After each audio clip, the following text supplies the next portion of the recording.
what this study intended to kind of elucidate is how much the muscle gain, or the size gain from Dianabol, I should say, is actual contractile tissue relative to fluff weight.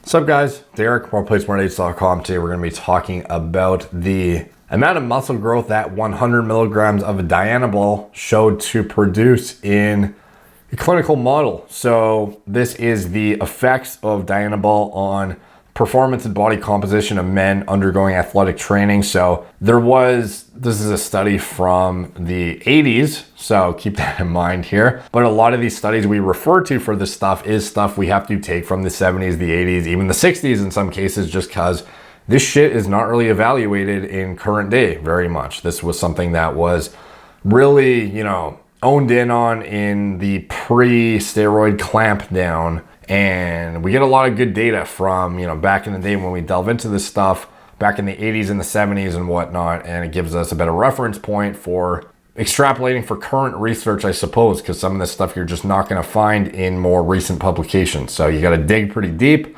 and you'll find stuff like this. So in a previous study, one of the first studies on Dianabol, they looked at what kind of effect it had on muscle growth, and they gained weight with increases in total body potassium and muscle dimensions, but it was not really assessed how much of this muscle weight was water weight or actual contractile tissue. So that was what this study intended to kind of elucidate, is how much the muscle gain, or the size gain from Dianabol, I should say, is actual contractile tissue relative to fluff weight. So, which is interesting because a lot of these studies, when you'll see on anabolic steroids, it's just like, 600 milligrams of testosterone produced a lean body mass gain, or a fat-free mass gain of X number of pounds. But it's like, it doesn't actually do like a differentiation between how much of that was water and how much of that was actual permanent contractile tissue. So this study attempted to do that. So basically the subjects in this study were male weightlifters who are already training. Let's see, the aims and procedures of the study have been fully explained to them. Experiment comprised 2 periods of 6 weeks of treatment, separated by a period of 6 weeks without treatment. The subjects continued their regular training throughout. During the first period, half of them, chosen at random, took 100 milligrams of Dianabol per day, orally on a double-blind basis, and the others took an indistinguishable placebo. In the second period, the treatments were interchanged. Tablets were issued weekly. The subjects were examined clinically before the start of the trial and at weekly intervals thereafter. They were highly motivated toward the experiment, and it was considered unnecessary to monitor swallowing of tablets or to supervise the training continuously. So weight training was repetitive leg and arm extension against weights, which were progressively increased to assess, like strength relative to dose response to the anabolics. Standard techniques known respectively as quotation marks on squat and bench press, which is kind of funny that they have like quotation marks on it, were used. Like, could this be more scientific lingo? This is a study after all, but I mean, like, sometimes it's like almost too pretentious. Granted, I make the same fucking mistake when I talk sometimes. It's just way over the top. So let's see. Performance was assessed as the maximum weight reached in the subject standard procedure. Grip strength is measured. Blah, blah, blah, blah. So the results. 12 subjects entered the trial. Only 7 completed it, though. 3 were removed because 2 were found to have taken anabolic steroids shortly before the trial and 1 during the placebo period. 1 was withdrawn because of concentrations of alanine and aspartate aminotransferase in the blood, which rose to upper limits of normal, above them. And 1 because he abandoned the training program. 1 subject complained of scrotal pain while taking the steroid, but chose to continue the experiment. No other side effects were observed. Keep in mind here, the actual therapeutic dose for androgen replacement is like 5 to 10 milligrams at most.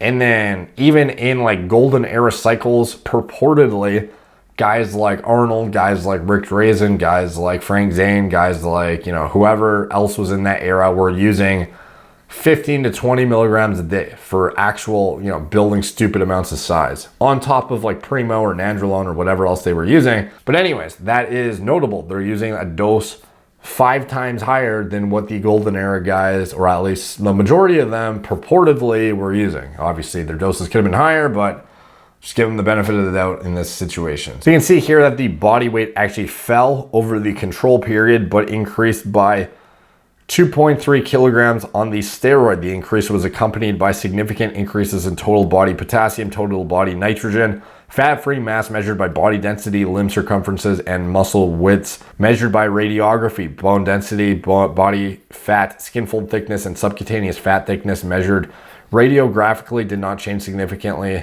Blah, blah, blah. So the thing is the mean weight gain during the administration of Dianabol, it was not significantly different from the increase of 3.3 kilograms found in the previous Dianabol experiment I alluded to in the beginning, where they couldn't differentiate between how much was water weight and how much was actual contractile tissue. So when they actually assessed the weight of the weight gain and the composition of it, in the previous study, the substance gain did not appear to have the composition of normal skeletal muscle. So basically saying it was not pure contractile tissue in the previous study.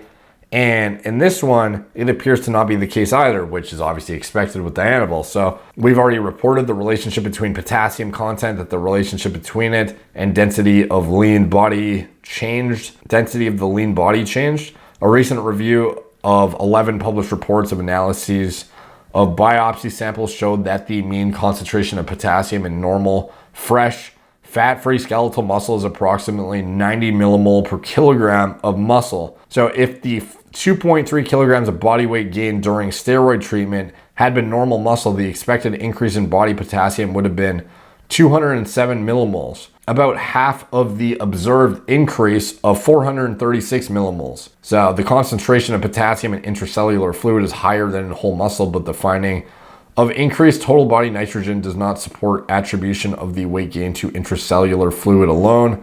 Blah, blah, blah. Basically, it's showing that a big chunk of the weight gained by Dianabol isn't exactly lean, dry contractile tissue. And this sort of reinforces these statements I've made in the past, where I've talked about how actual nitrogen retention and kind of like protein accretion as a response to certain anabolic steroids, despite the side effects presented through the metabolism of certain sex hormones and aromatization into, like methyl estradiol and things like this, those are going to greatly affect the side effects experience and the body composition changes. Like if you have a drier compound versus something that's a very potent substrate for aromatase versus something that also impacts glucocorticoid receptors, or it also impacts progesterone receptors. These things are also all going to make a difference at the end of the day on body composition. But in Dianabol's case, it is a potent substrate for aromatase, and it does cause a big increase in water, like we've seen previously. However, it does show that it still builds a decent amount of muscle, but it's not significantly different than other compounds that have shown overall similar levels of nitrogen retention in their own clinical studies comparing the two. But at the end of the day, the side effect profile is essentially what differentiates Dianabol from anything else. So what's the takeaway from that? It's basically that when you're trying to design whatever you're doing or establish what is the least risky alternative, nitrogen retention is largely the same across the board on the majority of these compounds, regardless if it's Primabol, if it's Dianabol, if it is Nandrolone. Some of these things are going to impact side effect profile, which indirectly is going to impact your body composition differently, as well as if you're in a sport, it's obviously going to matter quite a bit in terms of how you want to go about gaining the muscle in terms of volumizing versus, something that is dry with high force production with low body weight, stuff like that. But in general, when we're talking about something that is very volumizing, is very, notorious for intracellular fluid, but in the grand scheme of things, doesn't actually build more muscle than something like an Anavar or a Primabol. And can you justify the use of Dianabol if you already have a base of testosterone? That's up for interpretation. And ultimately, I think it derives from your own personal tolerance to compounds and your own, what kind of look you're going for and in terms of what you're trying to get out of it. But for most people, especially people who are already on testosterone, I don't really see a point of using Dianabol on top of it because you already have the aromatization pathway you can already address however much you want and kind of like tap it out with a bioidentical hormone that you can at least predict with reasonable accuracy how you're going to respond health-wise from, and you can control with a much greater level of accuracy the level of aromatization that occurs manually or just by, changing your dose or your administration frequency or whatever. But with Dianabol, it's like, if you're already on a test base to maintain, physiologic function supported by estrogen, it's like, is adding something else that converts into methyl estradiol like a wise choice as your first thing you're going to add to testosterone? Like, I don't know. I don't think so. And this is like one of the first things that people will do is they'll say, oh, go testosterone only. Then the second cycle, add an oral.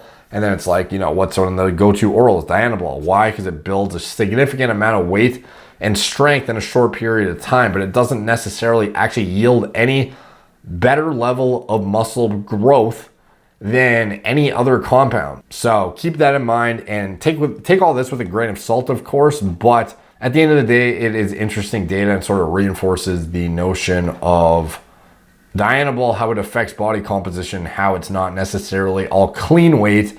And then on top of that, the nitrogen retention and how choosing more refined compounds that are less likely to interact with other receptors in the body and or, aromatize into estrogen, you have a far greater level of accuracy and control with your androgen profile relative to your estrogens and whatnot when you are using a more refined DHT derived compound like a primobolan. So am I saying don't ever use Dianabol? No, I'm not, but I'm also saying to be aware of what you're in store for if you're going to use it, because it is, I think, largely not for everyone. There are very, very specific examples where it seems to make sense. But other than that, I think it is largely not a compound that really has good utility. So anyways, take from that what you will. Thank you guys for watching. Please like, subscribe, check out my blog, moreplates.com. Follow me on Instagram at moreplates_moredates, Facebook, Snapchat, Twitter, BitChute, TikTok, Apple Podcasts, wherever I am. Talk to you guys soon.